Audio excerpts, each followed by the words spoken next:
While it's generally assumed that the best and most memorable of movie moments are meticulously planned out by the cast and crew ahead of time, that's not always the case. Sometimes an iconic moment comes totally out of nowhere, whether it's improvised by the cast, changed by the director at the last minute, or occurring due to an unexpected technical mishap that occurred on set. So with all that in mind, I'm Josh from What Culture Horror, and these are 10 unexpected reasons behind awesome horror movie moments. Number 10, Hooper survived due to an on-set accident. Jaws. In both the script for Jaws and in the original novel, the character of Matt Hooper is killed when the shark destroys the cage that he's supposedly safely contained within before promptly devouring him. But in the final cut of the movie, this was changed, with Hooper scarcely escaping the situation and revealing himself to have survived to a relieved Martin Brody. And the reason for this? Well, while footage of Hooper in the shark cage was being shot,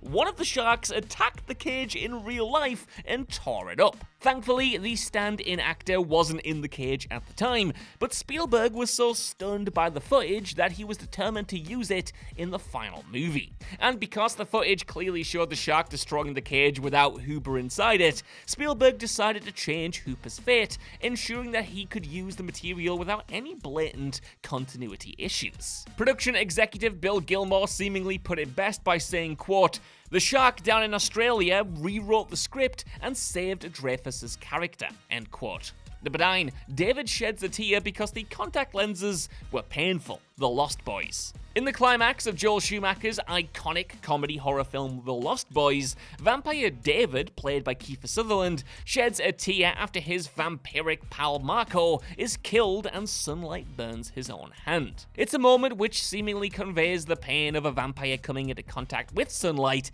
and yet according to the director himself on the film's DVD commentary, it actually stemmed from actor Kiefer Sutherland's very real pain during filming. As it turns out, the distinctive yellow-colored contact lenses that Sutherland had to wear while portraying David's vampire form caused the actor extreme ocular irritation, resulting in him shedding genuine tears while cameras were rolling. However, Schumacher ultimately felt that it fit the scene, and it certainly did, so decided to keep the vampire tears in rather than call cut. Needless to say, Sutherland's anguish probably would have been spared were the film made today, with how easily eyes can be digitally manipulated in post-production. Number 8, Frank says Jesus wept because the actor didn't want to swear. Hellraiser. Hellraiser's climax sees Kirsty Cotton's murderous Uncle Frank take the guise of her father Larry by literally wearing Larry's skin over his own. But before Frank can enact his wicked plan with Kirsty, she manages to lure him to the attic where he's ensnared by the Cenobites, who promptly sink chains into his flesh and tear him to pieces. In the moment before Frank is killed, however, he drops the immortal Bible-referencing one-liner, "Jesus wept." And for as cool as iconic as the line is, the script actually had Frank deliver a considerably less witty riposte, simply telling Kirsty and the Cenobites, you. As revealed in the documentary Leviathan, the story of Hellraiser and Hellbound Hellraiser 2, actor Andrew Robinson wasn't much a fan of swearing and also found the line, quote, pedestrian, and so suggested replacing it with Jesus wept. Writer-director Clive Barker ultimately loved the change and decided to keep it in the film, ensuring a potentially hokey sign-off from Frank transcended into one of the movie's most memorable moments. Number 7, the frozen lake fight happened due to weather changes during shooting. Orphan. The brilliantly twisted Orphan concludes with an epic fight on a frozen lake, where serial killer Esther and her adopted mother Kate have their fateful battle to the death. The tense sequence sees the pair fall through the ice, and as Kate climbs out, the secretly 33-year-old Esther reverts to her childlike persona in an attempt to get the drop on Kate. Fortunately, our hero sees through it though, promptly kicking Esther in the face, breaking her neck and sending her falling back into what is now her watery grave. But believe it or not, this wasn't originally part of the plan at all.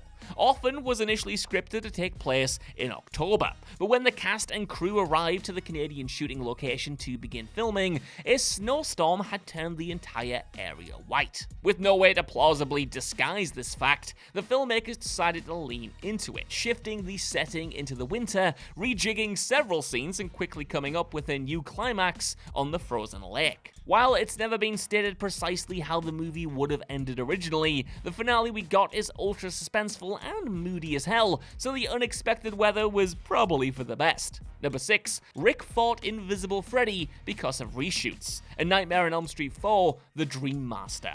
While it perhaps doesn't rank among the very best kills in the series, there's a sheer bizarre charm to poor Rick Johnson's demise in A Nightmare on Elm Street 4. See, Rick is killed during a dream where he battles an invisible Freddy in a dojo. Martial artist Rick puts up a good fight against him, but ultimately he's killed when Freddy's bladed glove makes a beeline for his chest and impales him. While on the surface this seems like yet another creatively twisted death scene that's par the course for this series, it was actually a last-minute reshoot. See, Rick was originally supposed to die in an elaborate elevator accident set piece, yet due to the film's budget running dry, this was scrapped, and Rick's death was reconceived as the dojo battle. And either because the production couldn't pay Robert Englund to portray Freddy during the scene, or that he wasn't available, depending on which report you believe, the filmmakers settled on Freddy being invisible throughout the sequence. Number 5. The graboids' tongues were created to save money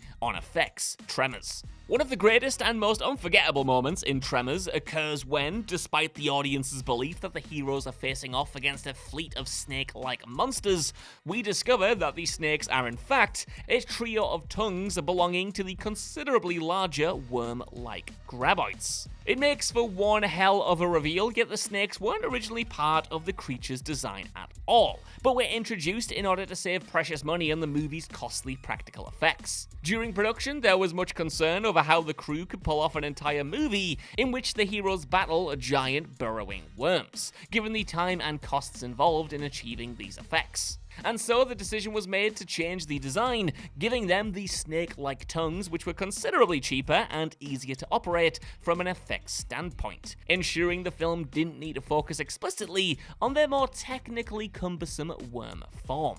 Number 4. Emily's contortions were done for real by Jennifer Carpenter, The Exorcism of Emily Rose.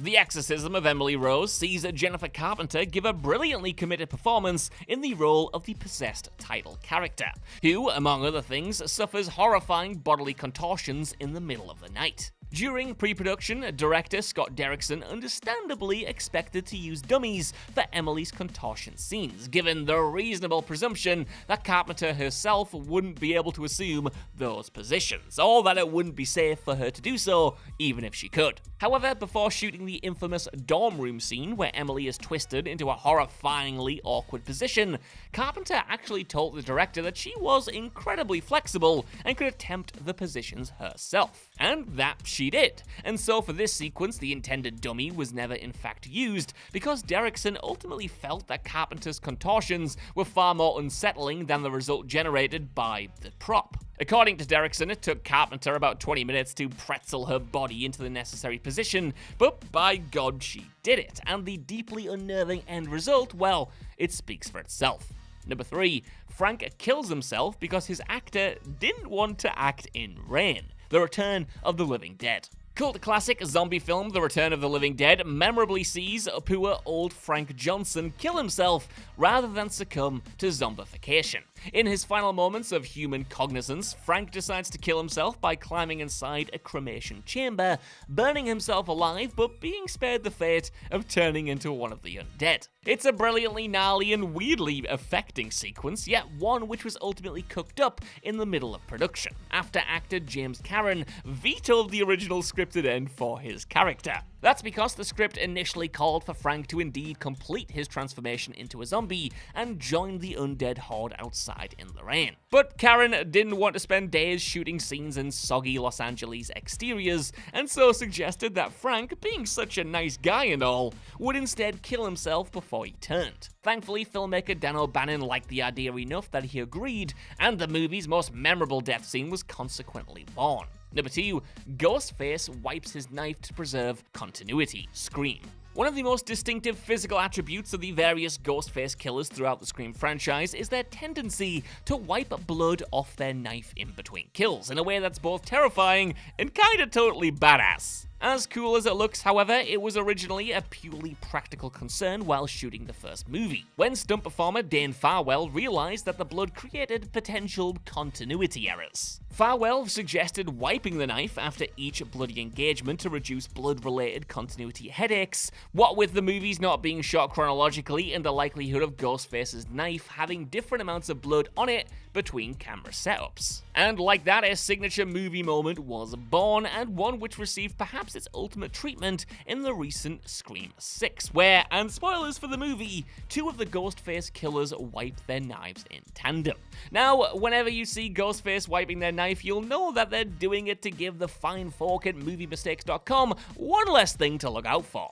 Number 1, Melissa died because Michelle Trachtenberg didn't want to survive Black Christmas 2006. The original script for 2006's Black Christmas remake saw the character of Melissa being revealed to have survived her seemingly fatal encounter with killer Agnes. Agnes was supposed to mistake the unconscious Melissa for dead, allowing her to show up very much alive in the hospital at the end alongside protagonist Kelly. Yet this was rejected by actress Michelle Trachtenberg, who was apparently reluctant to appear in a horror movie so soon after appearing in Buffy the Vampire Slayer, and only agreed to star if her character was given a premature death. The filmmakers evidently complied, and so Melissa got one of the movie's more memorable and nasty death scenes, having a chunk of her head hacked off with an ice skate by Agnes. Better yet, the actress also filmed an alternate death scene featured in some international versions of the movie, where Agnes plucks her eyes out and then eats them. Yeah, charming. So, that's our list. I want to know what you guys think down in the comments below. Do you know any other miraculous movie moments that were improvised on the fly like these? And what did you think of this lot? Let me know. And while you're down there, if you could, please give us a like, share, subscribe, and head over to What Culture Horror for more lists and news like this every single day. Even if you don't though, I've been Josh. Thanks so much for watching, and I'll see you soon.